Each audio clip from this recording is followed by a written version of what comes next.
మనం నిత్య జీవానికి వెళ్ళాలంటే ఏం చేయాలి? మరి ఏం చేయాలి? 3 విషయాలు నేను చదువుతానన్నా కదా. నెంబర్ 1 చూడండి, యోహాను సువార్త 6వ అధ్యాయము 48వ వచనం. యోహాను సువార్త 6వ అధ్యాయం 48వ వచనం.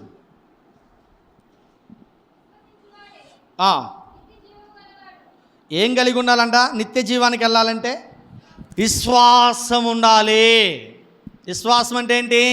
నమ్మకం ఉండాలి దేవుని మీద. ఏముండాలి? నమ్మకం ఉండాలి. ఎవరైతే దేవుడి మీద నమ్మకం కలిగి ఉంటారో, ఎవరైతే నమ్మకం కలిగి జీవిస్తారో, విశ్వాసం కలిగిన క్రియలు ఉంటాయో, విశ్వాసం కలిగిన తలంపులు ఉంటాయో, విశ్వాసం కలిగిన నడవడి ఉంటుందో, విశ్వాసం కలిగిన ప్రవర్తన ఉంటుందో, విశ్వాసం కలిగిన మాటలు ఉంటాయో, విశ్వాసం కలిగిన చూపు ఉంటుందో, విశ్వాసం కలిగిన గుణలక్షణాలు ఎవరిలో ఉంటాయో వారు దేవుని రాజ్యంలోకి ప్రవేశిస్తారంట. అప్పుడప్పుడులోనే విశ్వాసం అనేది, అప్పుడప్పుడులోనే మళ్ళీ ఏమున్నది? అల్ప విశ్వాసం ఉన్నది. అయిద్దా? జరిగిద్దా? నమ్మకంగా ఉండాలా?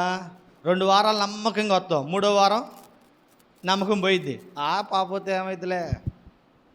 దేవుడు ఇక్కడ ఏమంటున్నాడు? నా యందు ఎవరైతే విశ్వాసం ఉంచుతారో వారు నిత్య జీవాన్ని పొందుకుంటారు.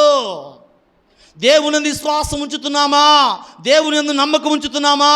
దేవుని యందు పట్టుదల కలిగి జీవిస్తున్నామా? దేవుని యందు నమ్మకం కలిగిన విశ్వాస జీవితం మనలో కనబడుతూ ఉందా? ఇది లేకపోతే నీ దేవుని రాజ్యానికి ఎక్కడికి వెళ్తావు? నమ్మాలి కదా. ఏంటి నమ్మటం? నా కొరకు యేసయ్య వచ్చాడు, సిలువ మోసాడు, రక్తం కార్చాడు, ప్రాణం పెట్టాడు, మరలా ఆయన వస్తాడు. ఎందుకు వస్తాడు ఆయన? నిత్య జీవములోనికి నమ్మాలిగా. ఉందంటావా? ఇది జరిగిద్దంటావా? మనం చూస్తామంటావా? ఇది అవునంటావా?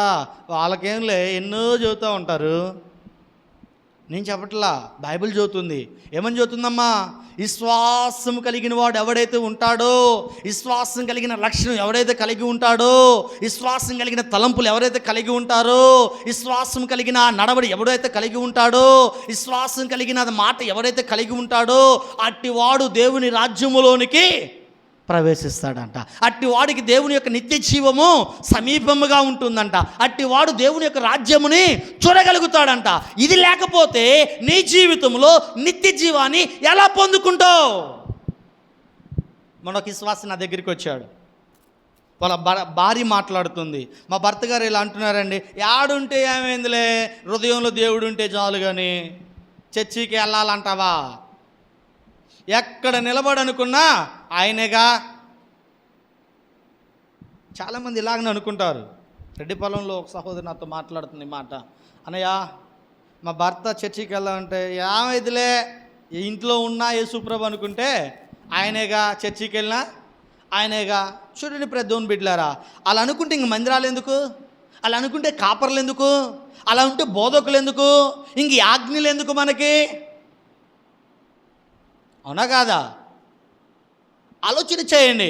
నువ్వు నిత్య జీవంలోనికి మొట్టమొదటిగా ప్రవేశించాలంటే నీలో విశ్వాసం అనే క్రియలు కనపడాలి, విశ్వాస లక్షణాలు నీలో కనపడాలి. ఎవరిలో కనపడుతున్నాయి? ఉన్నాయా మనలో? మనల్ని చూసినప్పుడు ఈమె నిజమైన విశ్వాసాన్ని అంటున్నారా? మనల్ని చూసినప్పుడు ఈమె నిజంగా దేవుని యందు భక్తి కలిగిన స్త్రీ అని అనుందా? ఆ లక్షణం మనలో కనబడుతుందా? నీతి కనబడుతుందా? నీతి క్రియలు మనలో కనబడుతున్నాయా? ఆలోచన చేయండి. ఇక్కడ అదే దేవుడు మాట్లాడుతున్నాడు. మార్కు ఇక్కడ ఏమని మాట? యోహాను సువార్త 6వ అధ్యాయం 48వ వచనం ఏమని మాట్లాడుతున్నాడంటే, ఎవరైతే విశ్వాసం కలిగి ఉంటాడో వాడు నిత్య జీవములోనికి ప్రవేశిస్తారు. నెంబర్ 1 ఏం కలిగి ఉండాలి? నిత్య జీవంలోకి మనం ప్రవేశించాలంటే విశ్వాస జీవితం కలిగి ఉండాలి. బైబిల్లో మీకు ఉదాహరణ చెప్పాలంటే ఎన్నో ఉన్నాయి, సమయం లేదు కాబట్టి ముందుకెళ్తున్న ప్రతి అబ్రహాము విశ్వాసాన్ని బట్టే తన అడుగు ముందుకేసాడు కాబట్టే ఆశీర్వదింపబడ్డాడు, దేవుని చూడగలిగాడు. ఇంకా ఎన్నో చెప్పాలంటే దేవుని బిడ్డలారా. అందుకనే మొట్టమొదటి మనలో ఏం కనపడాలి? విశ్వాసం కనపడాలి, నమ్మకం కనపడాలి. రెండో చూద్దాం. రెండో క్రియ ఏం కలిగి ఉండాలంటే నిత్య జీవంలోకి మనం వెళ్ళాలంటే, రోమీయులకు రాసిన పత్రిక 6వ అధ్యాయము 22వ వచనం. రోమీయులకు రాసిన పత్రిక 6వ అధ్యాయము 22వ వచనం.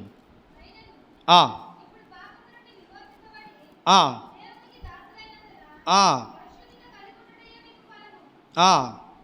ఏ ఏం కలిగి ఉండాలంట? నిత్య జీవంలోకి మనం వెళ్ళాలంటే పరిశుద్ధత కనపడాలంట. ఎన్ని సంవత్సరాలు భక్తి చేస్తాం కానీ. రోమిలకు రాసిన పత్రిక 6వ అధ్యాయము 22వ వచనం, పేజీ నెంబర్ చెప్పండి అమ్మా. 127, పెద్ద బైబిల్లో 137, 137 చదువుకోండి, ఇళ్ళకింత చదువుకోండి.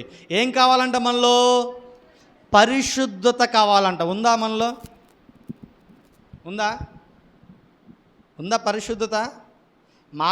మాట విధానం మారదు, క్రియ విధానం మారదు, ప్రవర్తన విధానం మారదు, చూపు లక్షణాలు మారవు, మన తలంపులు మారవు, మన ఊహలు మారవు, మన యొక్క విధానం మారదు. అన్నీ మారకుండా నేను పరిశుద్ధుని అంటే ఎలా? చేదుకాయ ఉన్నిద్ది, జామకాయ, యాప చెట్టు చూసారా? యాపకాయ పచ్చిగున్నప్పుడు ఎలా ఉన్నిద్ది? అది పచ్చిగున్నిద్ది కదా, ఎలా ఉన్నిద్ది? చేదుగా ఉన్నిద్ది. పండిన తర్వాత ఎలా ఉన్నిద్ది? తీగా ఉన్నిద్ది. తిని చూడండి ఎప్పుడైనా. యాపకాయ పచ్చిగా ఉన్నప్పుడు ఆ పచ్చిది మనం తినాలంటే చేదుగా ఉన్నిద్ది. పండిన తర్వాత కింద రాలి పడేటప్పుడు పండుగ పడి ఉన్నది కదా, ఆ పండుని నోట్లో వేసుకుంటే ఎలా ఉన్నిద్ది? తీయగా ఉన్నిద్ది. మనం రూపాంతరం చెందకపోతే, రూపాంతరం కలిగిన లక్షణాలు మనలో లేకపోతే ఈ పరిశుద్ధత పొందుకోవటం చాలా కష్టం. ఎన్నిసార్లు నువ్వు బైబిల్ చదివినా, ఎన్నిసార్లు నువ్వు వాక్యం చదివినా, ఎన్నిసార్లు నువ్వు ప్రార్థన చేసినా, ఎన్నిసార్లు నువ్వు పాటలు నేర్చుకున్నా, దేవునికి తగినంత పరిశుద్ధత నీలో లేకపోతే ఆ నిత్య జీవంలోనికి నువ్వు చేరలేవు. నేను వాక్యం చదువుతున్నానండి, నేను ప్రార్థన చేస్తున్నానండి, నేను చర్చికి వెళ్తున్నానండి, నేను నా క్రమంగా ఉంటానండి అంటే ఉపయోగం ఉండదు. నీ క్రియలు దేవునికి నచ్చాలి. ఎవరికి నచ్చాలి? దేవునికి నచ్చినప్పుడు నీలో ఏం కనపడుతుంది? దేవునికి నచ్చితే ఇంక మనల్ని అందరిలో ఏమున్నట్టు? పరిశుద్ధత ఉన్నట్టే, అవునా కాదా? ఆ దేవునికి నీవు నచ్చపోతే నీళ్ళేమున్నట్టు? చెడుతనం ఉన్నట్టే కదా. చెడుతనం ఉన్నట్టు దేవునికి మనము నచ్చం. అందుకని ఇక్కడ ఏమంటున్నాడంటే, రెండో క్రియ, పరిశుద్ధత కలిగిన వాడు నిత్య జీవంలోనికి వెళ్తాడు. ఉందా మరి మనలో?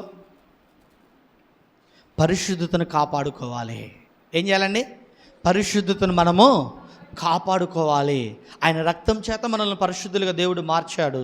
ఆయన రక్తాన్ని చిందించి మనల్ని పరిశుద్ధంగా దేవుడు మార్చాడు. ఆ పరిశుద్ధతను మనం కాపాడుకుంటూ వస్తే ఒకానొక దినమున మనం చనిపోయినా, లేకపోతే ఆయన బ్రతికుండగానే ఆయన మన కొరకు తిరిగి వచ్చినా ఆయనతో పాటు మనము ఎత్తబడతాం. ఎందుకు ఎత్తబడతాం? పరిశుద్ధత కలిగి ఉన్నాం కాబట్టి. ఎలా పాస్టర్ గారు ఇది జరిగిద్దా అంటే, 10 మంది కన్యకులు మీరు చూడండి, ప్రద్దోన్ బిడ్లారా, 5గురు పరిశుద్ధత కలిగి సిద్ధపాటు కలిగి ఉన్నారు. 5గురు పరిశుద్ధత లేక, సిద్ధపాటు లేక, విశ్వాస జీవితం లేక వారి జీవితంలో దేవుణ్ణి ఎదుర్కొనలేకపోయారు. ఏం చేశారండి వాళ్ళు? దేవుణ్ణి ఎదుర్కొనలేకపోయారు. మత్తయి సువార్త 25వ అధ్యాయంలో ఈ మాటలు ఉంటాయి, తర్వాత మీరు చదువుకోండి. 10 మంది కన్యకులు అంటే 10 మంది దేవుడి మందిరానికి వెళ్ళేవాళ్ళే, 10 మంది వాక్యం చదివేవాళ్ళే, 10 మంది ప్రార్థన చేసేవాళ్ళే, 10 మంది దేవుడు అంటే ఇష్టమే. 5గురు హృదయాలేమో దేవునికి ఇష్టంగా ఉన్నాయి, 5గురు హృదయాలు దేవునికి అయిష్టంగా ఉన్నాయి. 5గురు ఎవరైతే ఇష్టం కలిగి ఉన్నారో దేవుడు ఎప్పుడొచ్చినా దేవుని చూడగలిగారు. వీరు దేవుడు వచ్చిన తర్వాత ఎత్తుక్కుంటున్నారు. అప్పుడు ఎత్తుక్కున్న ఉపయోగం ఉండదు.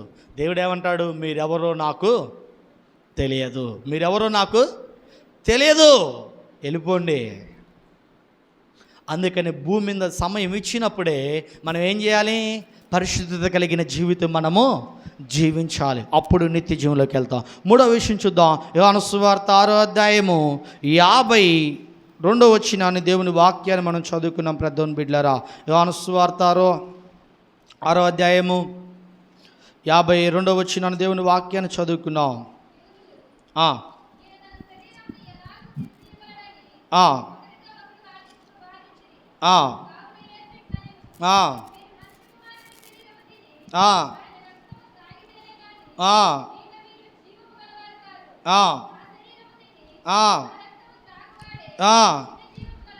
ఏం కావాలంట? మూడోది ఆయన శరీరము ఆయన రక్తము ఎవరైతే త్రాగుతారో వారు మాత్రమే నిత్య జీవానికి వెళతారంట. చాలామంది బాప్టిషన్ తీసుకుంటారు, నెలల తరబడి బలారాధనలో పాల్గొనరు. ఎందుకు? వారి క్రియలు వాళ్ళకి అడ్డొస్తూ ఉంటాయి, వారి యొక్క పాపం వారికి అడ్డొస్తూ ఉంటుంది. అందుకని బలారాధనలు కూర్చోనేదు, అందుకని బలారాధనలు చేయనీదు. వాళ్ళకు ఒక భయం. మనం కడుక్కుంటే, మనం పరిశుద్ధపరచబడితే, విశ్వాసం కలిగిన వారు ఉంటే బల్లారాధనలో తీసుకోవటం వలన అది ఉపయోగకరంగా మన జీవితాలకు ఉంటుంది. ఏమంటున్నాడు? నా శరీరము నా రక్తము త్రాగువాడు నిత్య జీవములోనికి ప్రవేశిస్తారు. ఎట్ట తీసుకుంటున్నాం మనం? పరిశుద్ధంగా తీసుకుంటున్నామా? నీతి కలిగి తీసుకుంటున్నామా? దేవునికి మెచ్చేటట్టుగా తీసుకుంటున్నామా? ఆలోచన చేయండి దేవుని బిడ్డలారా. మూడోది, ఆయన శరీరము ఆయన రక్తము త్రాగువాడు నిత్య జీవం కలవాడు. ఏం కలవాడండి? ఆయన శరీరము ఆయన రక్తము తీసుకున్నవాడే నిత్య జీవములోనికి ప్రవేశిస్తారు. అది ఎట్లా తీసుకోవాలి? బైబిల్ సెలవిస్తుంది. కొరింథీయులకు రాసిన పత్రికలో ఏమని సెలవిస్తుందంటే 11వ అధ్యాయం, 1 కొరింథీయులకు రాసిన పత్రిక 11వ అధ్యాయంలో అపొస్తలుడైన పౌలు గారు ఏమని మాట్లాడుతున్నాడంటే, అది తీసుకున్నవాడు తమ్ము పరిశీలించుకొనవలెను. ఏం చేయాలంట? పరిశీలించుకోవాలంట. పరిశీలించుకొని బలలో చేయాలంట. పరిశీలించుకోకుండా పాస్టర్ గారు ఇస్తున్నారులే, ఏదో బల్లారాధన ఆదివారం కదా, బల్లారాధనలో పాలు పంపులు పొందుదాంలే, వచ్చి బల్లారాధనలు చేయటం వల్ల దానివల్ల మీకు ప్రయోజనము ఉండదు. ఏమవుతుందంట? దానివల్ల నష్టమే జరుగుతుంది. ఏం జరుగుతుంది?